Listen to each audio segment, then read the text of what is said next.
So good morning to all of you. Uh, Welcome back to another class of this computers, and I'm going to start with lesson 4, and the title of this, I hope you all are safe at home.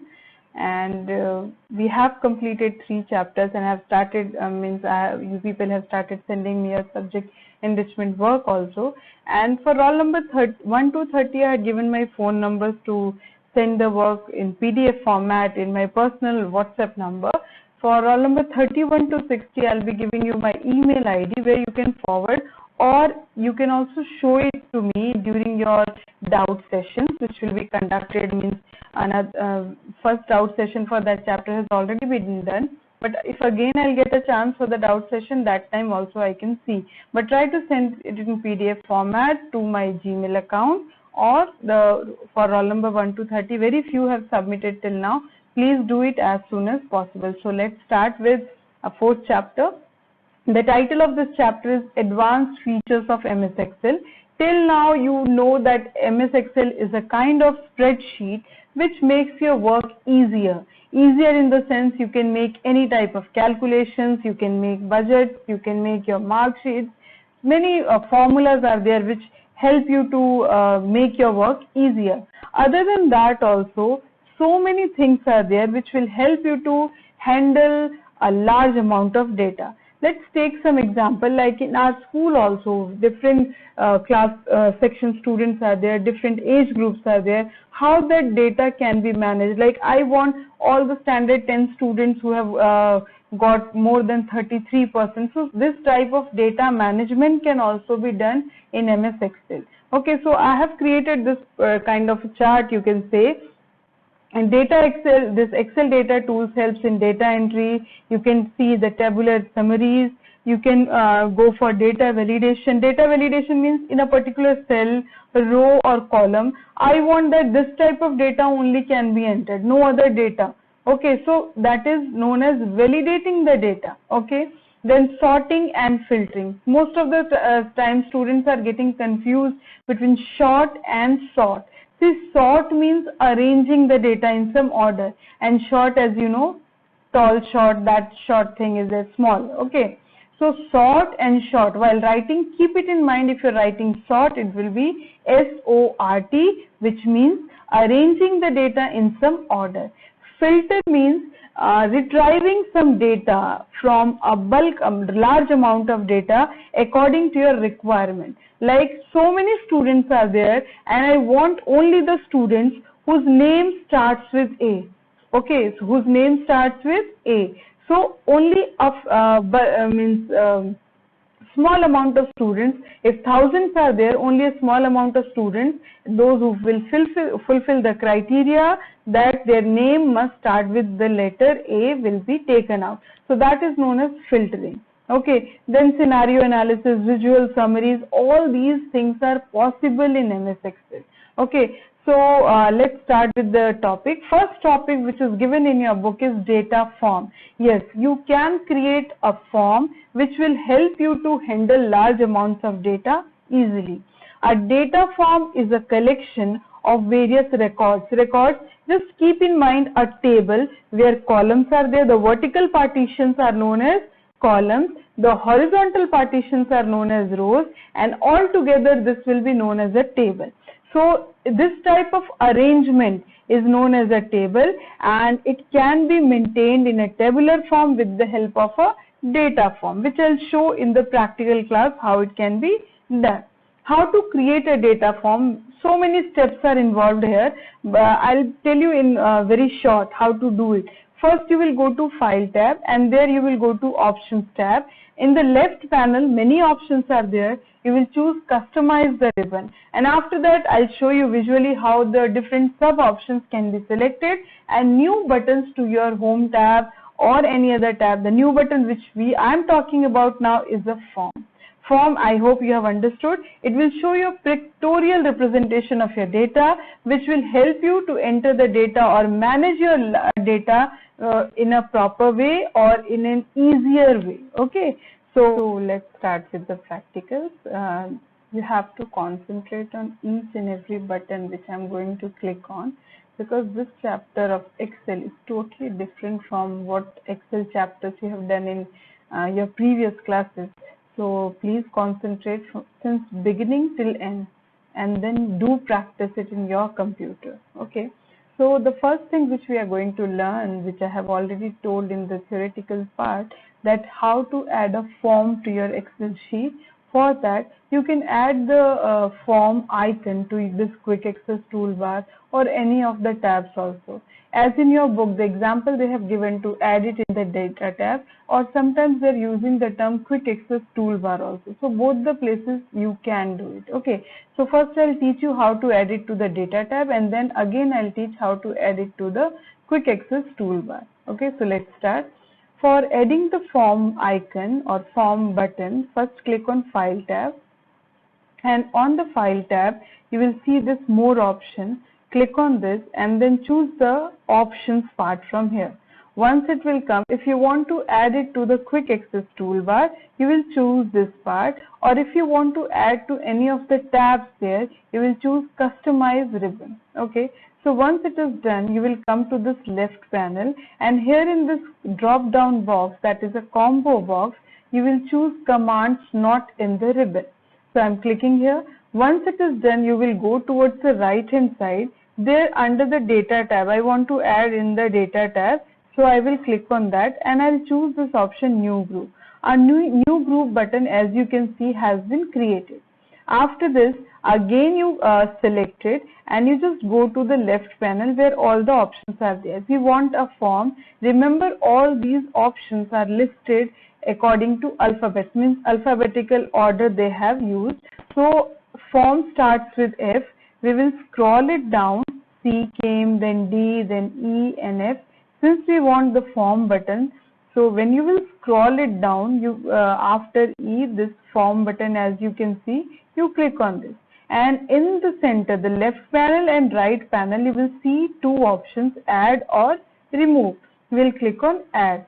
So you can see that in the new group created, form has been added and it is under the data tab. Same way under any tab, you like home tab, insert tab, these things can be added. After this, you will click on OK. Now you can see that the form button has been added, and how to use it. There are two ways to use it. First, you want to create a form for already entered data, and another one you want to create the data from beginning, from scratch, how you can add the data.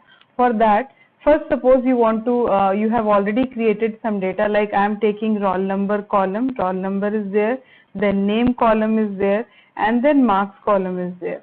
Okay, so I'm entering here some data 1, 2, 3 and 4.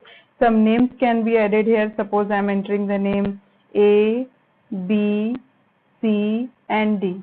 And here the marks of the students 23, 34, 32, 54. So these are the marks. I want to create the form for this already created data. What I have to do, simply select this data and then click on this form button. You will see that a form has been created. Here some buttons are there. I want to see the next record. I will click on find next, find next. This way you can see the data entered. And if you want to enter a new record, click on this new button and enter here, suppose roll number 5, name is E and marks are 45, and then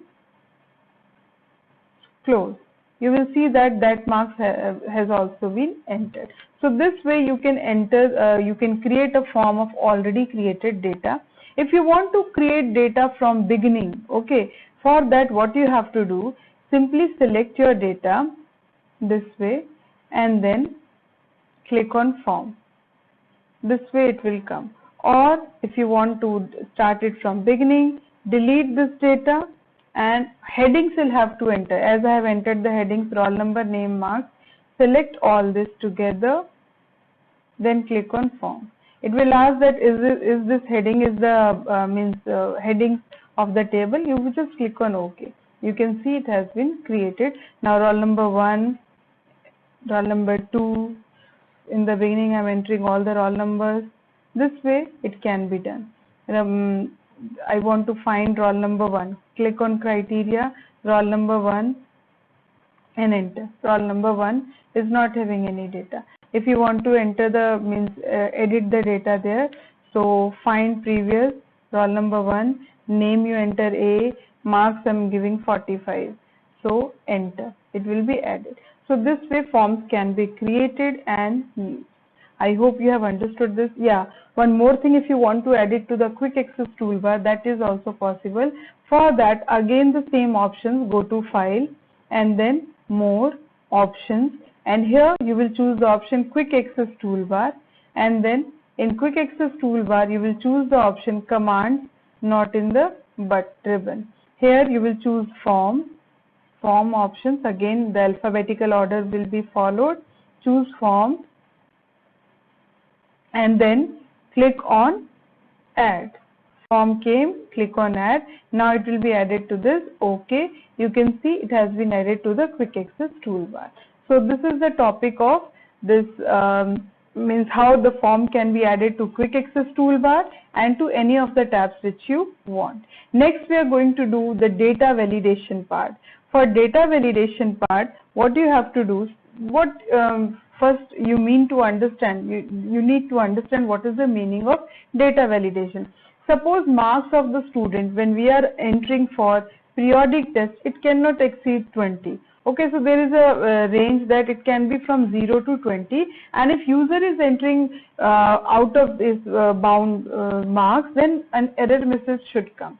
So how it can be done? For that, first you enter the headings. I am entering here roll number, name, and here the marks are there. Okay, and in the marks column, you select that area where the validation has to be provided. I have selected this much area. Then you go to data tab, and inside data tab only you will choose the option data validation. Click on data validation. Here in the settings tab, allow what you want to do with this data. You want some custom data. Okay, and this custom data can be like any value, whole number. You will choose allow whole number between what? Between greater than 0, minimum value is 0, and less than what? 20. Okay, if user is not doing it, here between option is not there. Between minimum value should be 0 and maximum value should be 20. Okay, because we have a range from 0 to 20. Then input message, please enter data between 0 to 20.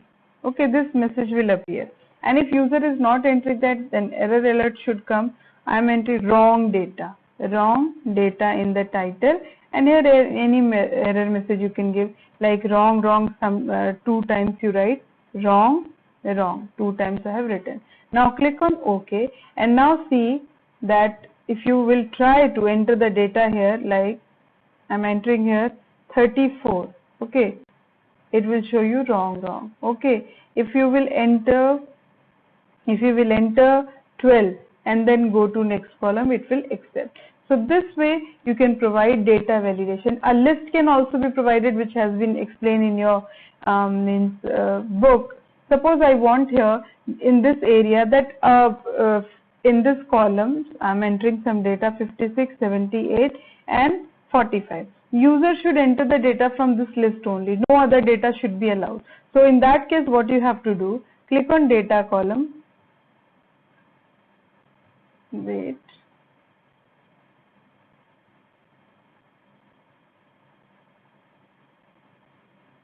Here, what you have to do, select that area first. Okay, delete this one. Select this area, go to data validation, and then settings. What do you have to choose here? List, and then source. You have to give the source. Which list?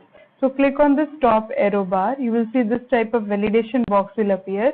You choose the range, like this, from among these values only data can be entered. Then click on this OK button, and you can give the error input message again that please enter the valid data, please enter data from list only. And then again the error message if you want to give wrong. Okay, now see here the list, since we have given the list, it is showing. Enter the data from this only. If I am entering some other thing, 23, again the error message wrong. So this is known as data validation, which helps you to validate or to fix the data which will be entered in a particular column, row or a cell. So next class we'll do filtering, sorting and all. So for this class, this much is sufficient, I feel. Do practice all the topics. And one more thing I forgot to tell, that only 4 chapters will come in your half year list, since you won't be able to complete the 5th chapter, and I want proper revisions also to be done. So by the next class, this chapter will be completed and we'll start with the revisions. So thank you. Have a nice day.